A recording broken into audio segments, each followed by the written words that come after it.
Soyez cependant sages et ne vous laissez pas berner par l'Antéchrist qui apparaîtra quelque part à l'intérieur de l'Union européenne en parlant de manière douce. Donc, en parlant de ce fameux Antéchrist, il va parler de manière douce et convaincante.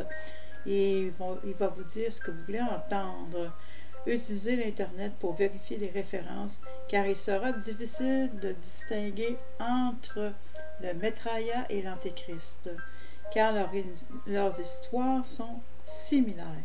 Ont prophétisé de manière similaire aussi. La principale différence est que le vrai Christ ne se contentera pas de diriger et de gouverner le peuple avec amour, contrairement à ce que l'Antéchrist souhaite faire, mais il parlera et enseignera également des choses que l'Antéchrist continuera de cacher. Ancien mystère basé sur les enseignements d'Hermès, également connu sous le nom de Thoth, l'auteur des tablettes d'émeraude.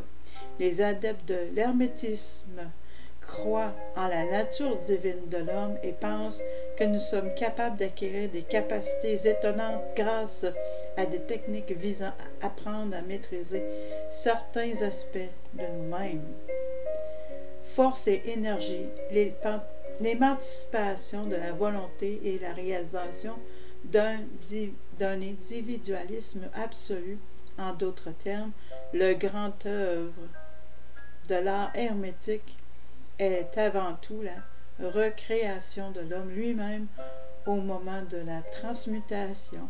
Il enseignera qu'une source divine existe et que tous les concepts d'un Dieu unique dans toutes les religions parlent de cette même source d'énergie dont toutes les choses sont faites, la vision hermétique de Dieu. Il est plus correct de dire que tout dans l'univers est dans l'esprit du tout, ainsi le hasard a toujours regardé son esprit lui-même, ou un champ unifié de pure conscience d'énergie pensante à partir de laquelle tout existe, de l'énergie pensante dont tout ce qui existe est fait d'énergie. La matière sont une seule et même chose.